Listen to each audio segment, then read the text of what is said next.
بسم الله الرحمن الرحيم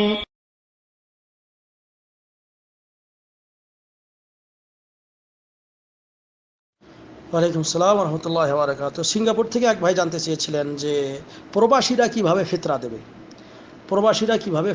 এ সম্পর্কে জানতে চেয়েছেন। আলহামদুলিল্লাহ ওয়াসসালাতু ওয়াসসালামু আলা রাসূলিল্লাহ। যে সম্মানিত ভাই, আসলে প্রবাসীরা তাদেরকেও ফিতরা দিতে হবে। যে যেখানে অবস্থান করেন তাকে সেখানেই ফিতরা দেওয়া দরকার। আর ফিতরা হলো যে আল্লাহ নবী সাল্লাল্লাহু আলাইহি সাল্লাম তিনি যে বলেছেন যে তোমাদের ওই সমস্ত লোকদের কাছ থেকে নিয়ে তাদের কাছেই এটা বিতরণ করতে হয়। তাদের তুখাযু মিন ফুকারাইহিম ফাতুরাদ্দু আলা তুখাযু মিন আগনিয়াইহিম ফাতুরাদ্দু আলা ফুকারাইহিম। তো এই সম্পর্কে শেখ মোহাম্মদ বিন সালেহ আল উসাইমিন রাহিমাহুল্লাহর একটা বই রয়েছে। বইটির নাম হলো মাজালিসুশ শাহরি রমাদান। এটার 140 পৃষ্ঠার 88 খণ্ডের 88 সালের প্রকাশের দারুল মুস্তমা প্রকাশনী থেকে এখানে তিনি উল্লেখ করেছেন যে মুসলিম রাষ্ট্রে যে ব্যক্তি যেখানে অবস্থান করবেন সে সেখানেই ফিতরা প্রদান করবে। চাই সে নিজ দেশে অবস্থান করুক অথবা অন্য কোনো দেশে অবস্থান করুক, যেখানে অবস্থান করবে সেখানে দেবে।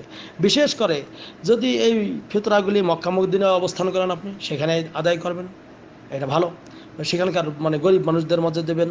আর যদি সেখানকার দরিদ্রদের, আর যদি কোনো এলাকায় দরিদ্র সংখ্যা বেশি হয়, আপনি যে দেশে অবস্থান করতেছেন সেখানে যদি ফকিরি না থাকে তাহলে এটা আপনার ট্রান্সফার করা যায়। তবে সেখানকার যে মূল্য হয় 3 কেজি প্রধান খাদ্যের, যেমন চাউল, তারপর জব অথবা এই পনির অথবা খেজুর, এটার প্রধান 3 কিলো চাউলের মূল্যটা আপনি বের করেন, দিয়ে এটা যদি আপনি ট্রান্সফার করেন বা এই মূল্যটা আপনি যেই এলাকায় গরিববাসী সেখানে কাউকে দায়িত্ব দেন যে ভাই এই অর্থটা দিয়ে তুমি ওখানে এই 3 কিলো চাউল ক্রয় করে আমার পক্ষ থেকে বিতরণ করে দাও, তাহলে সেক্ষেত্রে এটা জায়েজ, কোনো ইনশাআল্লাহ অসুবিধা নেই।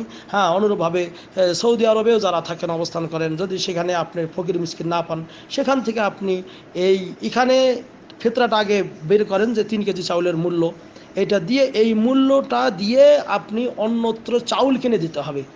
আপনার ওই টাকা দিলে হবে না, কারণ ফিতরা দিতে হবে অবশ্যই প্রধান খাদ্য অথবা চাউল দিয়ে। আমাদের প্রধান খাদ্য সাধারণত চাউল দিয়ে আপনাকে আদায় করতে হবে। এখন যদি নিজ এলাকায় না থাকে গরিব, তাহলে অন্য এলাকায় এটা ট্রান্সফার করে কাউকে দায়িত্ব যদি দেন, হ্যাঁ, তবে সেক্ষেত্রে যদি সেখানে কোনো যেখানে দরিদ্র ব্যক্তি আছে সেখানকার কাউকে আপনার পক্ষ থেকে আদায় করার দায়িত্ব দিলে এবং তারা যদি সেটা আদায় করে তাহলে ইনশাআল্লাহ এটা আদায় হয়ে যাবে।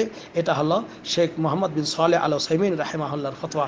কাজেই আপনার আমার উচিত হলো এই ফিতরা যদি প্রবাসীরাও নিজ এলাকায় দিতে না পারেন, সেখানে গরিব মানুষ না পান, তাহলে এই অর্থ যেরকম অর্থ হয় এটা দিয়ে আপনারা নিজ এলাকায় আপনার এই চাউল ক্রয় করে দিয়ে দেবেন অথবা কাউকে এরকম দায়িত্ব দেবেন, তাহলে ইনশাআল্লাহ আশা করি আদায় হয়ে যাবে ইনশাআল্লাহ তাআলা। তবে এটা ফিতরা দিতে হবে কখন?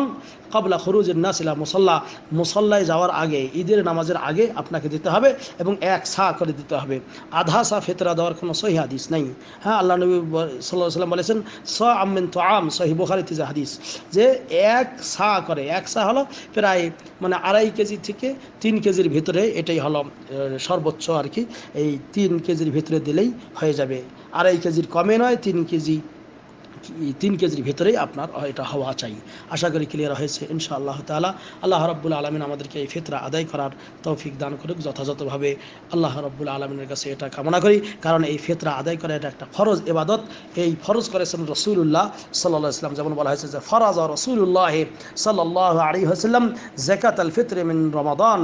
হ্যাঁ, আল্লাহ নবী সাল্লাল্লাহু আলাইহি ওয়াসাল্লাম রমজান মাসে ফিতরা দেওয়াটা ফরজ করেছেন। আর এটার উদ্দেশ্য কি? এটা তুহরাতান লিস-সাইম মিনাল লাগবি ওয়ার রাফাস। হ্যাঁ, রোজাদারের রোজা থাকা অবস্থায় বিভিন্ন অশ্লীলতা, বাজে কথাবার্তার পাপ থেকে নিষ্কৃতি লাভের জন্য, এবং ওয়াতু'মাতাল লিল মাসাকিন, এদের দিন মিসকিনরা যাতে খেতে পারে তাদের জন্য এই ব্যবস্থা করা হয়েছে, যেটা আবু দাউদে, ইবনে মাজাহ এই হাদিস বর্ণিত রয়েছে। কাজে আসুন আমরা এই ফিতরা আদায় করার চেষ্টা করি। আল্লাহ রাব্বুল আলামিন আমাদের এই তৌফিক দান করুক, আমিন। ওয়া সাল্লাল্লাহু আলা নবিয়িনা মুহাম্মদ। আসসালামু আলাইকুম ওয়া রাহমাতুল্লাহ।